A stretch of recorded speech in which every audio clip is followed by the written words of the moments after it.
everyone, welcome to Timmons Teaches. My name is Eric Timmons. I teach high school at Cesar Chavez in Santa Ana, California at SEUSD, and I am a Pear Deck aficionado. I love how they have these pre-made slide sets that are really attractive. And I'm going to show you this one today, which is discussing hard topics with students. This would be a great SEL lesson to do with your students. So let's jump in. I'm going to go ahead and in the section below here in the comments, I'm going to put the link for this slide with where you can copy it. I've gone ahead and I've made this the COVID-19 edition, though you could use it for honestly any difficult topic that you would like to discuss with your students. So the way this works is we're going to open up the assignment. You'll see discussing hard topics with students, COVID-19. You'll get your own copy of it. And then we have the title here. This will be the first slide students will see. As we go through the slides real quick, have you or someone you know been impacted by the coronavirus? I used coronavirus instead of COVID-19 at the beginning of the lesson because our students, the ones that I've been in contact with over the summer through ASB, really use the term coronavirus more than COVID-19.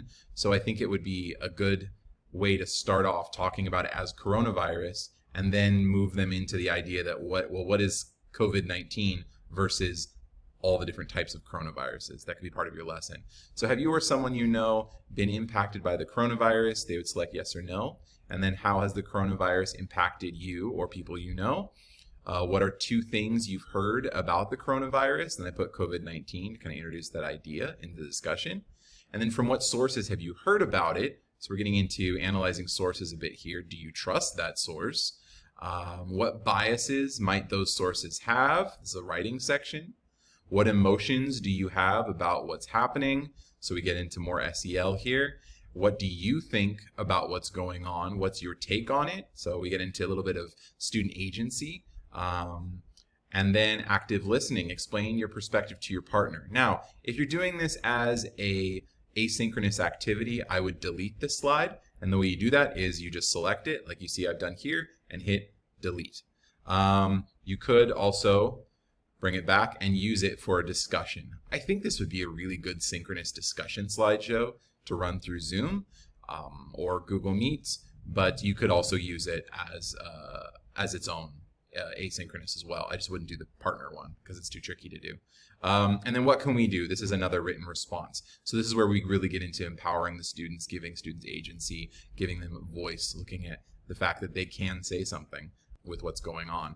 And then a moment of silence. This is again SEL, this chance to meditate on what's been discussed and to just take a moment to breathe and process.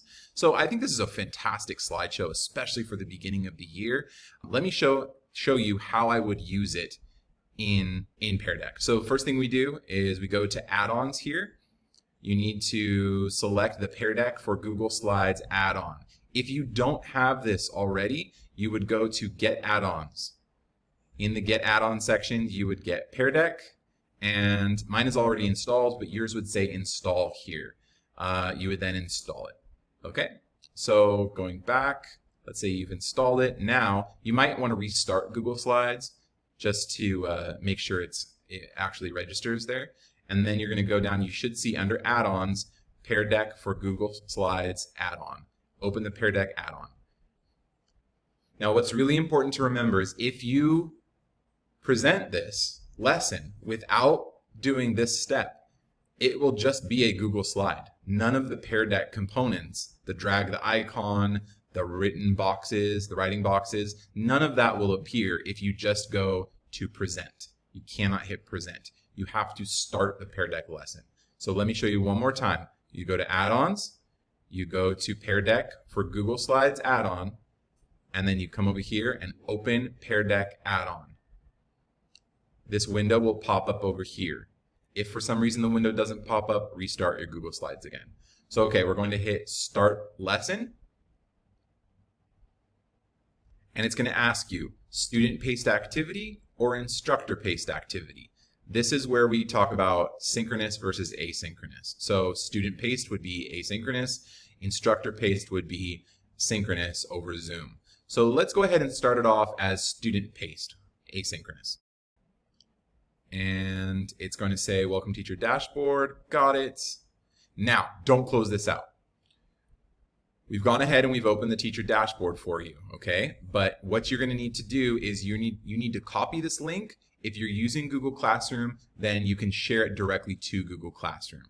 But if you're using Canvas, you would go ahead and you would copy this link here and pay attention to what the code is, SRXM8 down here. This is the code your students will need to log in to Pear Deck. They can actually use their own Google account. I would discourage that, but it is possible for them. They just have to use a Google account though. So get that code, keep that code written down somewhere or put it into another document, but you copy that link and then close this out. Now, if let's say you don't copy down the code, right? The code is always here though. You will always have that code. You can pop this up and you can see this here. And then the code is written right there as well, okay? So, yeah, so you'd take that link and you would go and you'd post that link. So now let's see what it looks like for a student. So a student's going to go through and they're going to have the options to complete these different things. It's not going to show up for you. If you can see over here, this is what it will look like for the student. They'll actually drag the red dot back and forth. They'll fill in this answer box here. They will draw two things, or they can type. They can type text. They can draw anywhere on the slide to circle the source that they go through, they use. They would drag the red dot back and forth here, okay? And same thing with writing. So that's what it'll look like from their end. So from your end, it will be blank if you don't have any students completing these. Once the students complete them, you'll have all of their answers will show up here, and you can go through and check them. It's student paced right now, which means that the students are clean on their own. Let's go over here and you can hit stop student paced. All right, so if we stop the student paced mode, we're now in live presentation mode. When we come over here, I'm going to show you what it looks like for the student. So the student will, let me go back and do it again for you. So the student puts in the code, right? Here's the code, STJWH. That was the code from up here that we see in the top of the screen, and that was, it's here, okay? It'll show up like this once we're in presentation mode. We've turned off the asynchronous student paced mode. So now it says STJWH.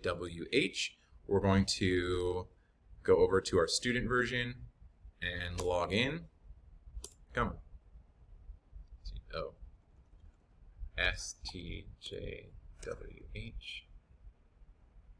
Okay, so now it's logging in. How am I feeling today? Let's say I'm feeling okay. Loading presentation. And so now this is what the student's going to see. So if I go back to the teacher dashboard, I click on the next slide. It's going to be blank. It's going to say waiting for responses.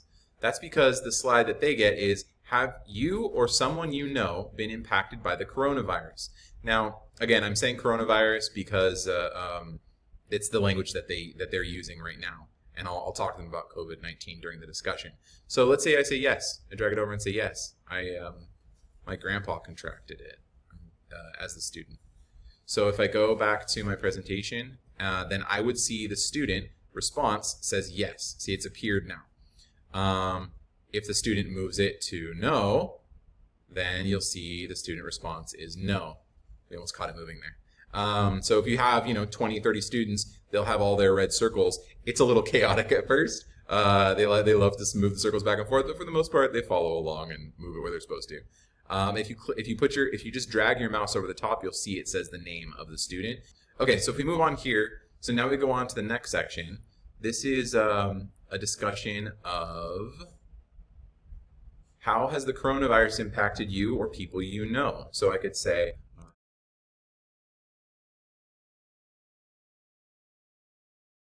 okay, so if a student writes that, then you'll see them appear right here. And so again, if you have 30 students, they'll appear here. So anyway, so yeah, so you have the student has a response here. You can see all of their responses. This can lead discussion. This can lead questions. Maybe they don't want to talk about it, so it's sensitive. You don't want to bring it up. But at least it gives you information at the beginning of the year that that's what's going on.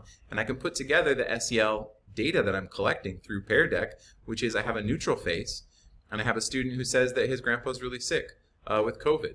So that's going to affect his learning. If I had just jumped into my lessons my content lessons, and he wasn't doing anything, I might have assumed that he was just being lazy or having, end of summer blues. I wouldn't know any of this information.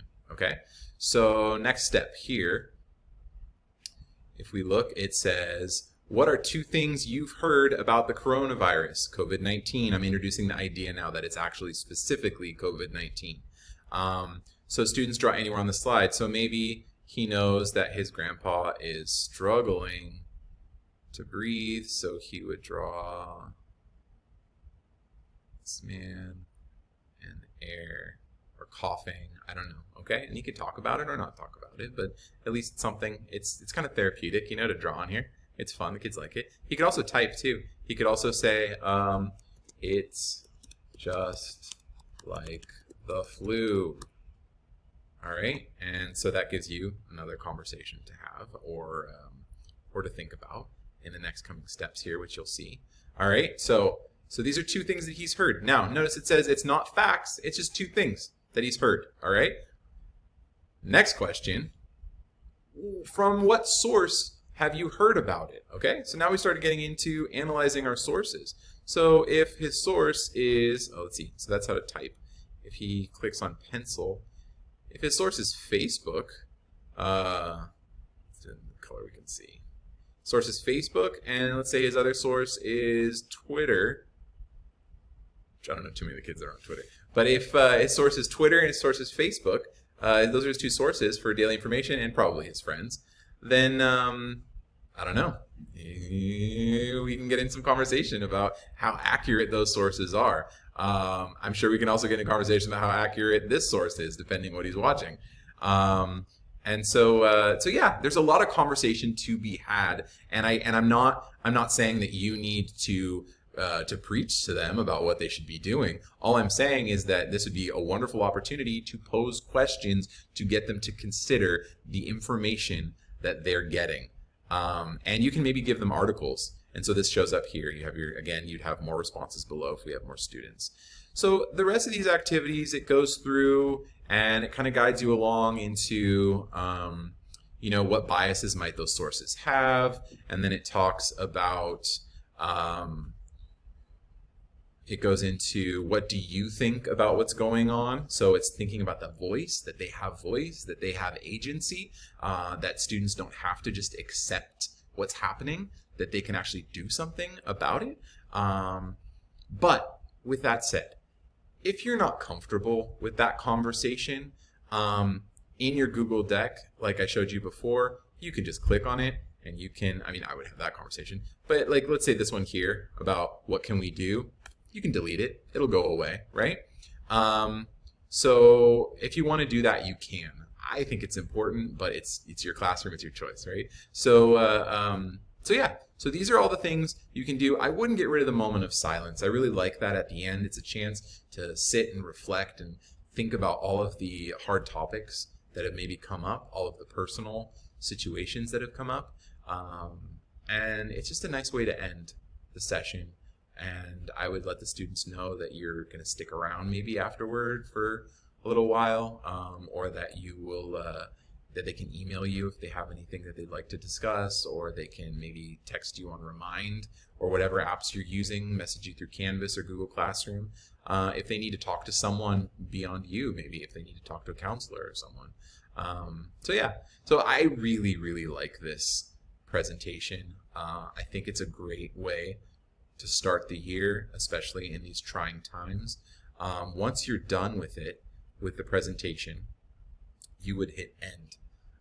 When the students complete it asynchronously, they just need to go through it and it will save for them. But you would need to hit end for the session, whether it's synchronous or asynchronous. It'll just stay open forever if it's asynchronous. But if you're doing it like as a group activity, you would just hit end, and then we can call it period 1, SEL day 1. Okay, and then publish student takeaways. I always mark that just because we have the pro at my school, but so that comes with the takeaways. I like to publish the takeaways just because it gives you Avid notes where they can actually go through and they summarize what they have learned, and they go through and they write discussion points. I don't know if I would use it for an SEL lesson so much. Maybe it's something you revisit, but it's incredibly valuable for all of your content learning if you use that. So I always mark that, and it will automatically fill your Google Drive with the takeaways. And you can create files for those. So save and end session. And then if you want to share those takeaways with the students for them to have them fill out, you can use Google Classroom for that. You can also take the link here and share it with your students so then they can see their own takeaways. All right. And so then you would return to Google Slides. And that concludes our tutorial on how to use Discussing Hard Topics with Students, the COVID-19 version. I'd really recommend using this. I hope you found this valuable. If you have any questions, leave them in the comment box below. And I just wish you the best of luck starting off the year. I know everyone's a little nervous. Remember to breathe and remember to meditate. It's a wonderful time for meditation. Thanks for watching.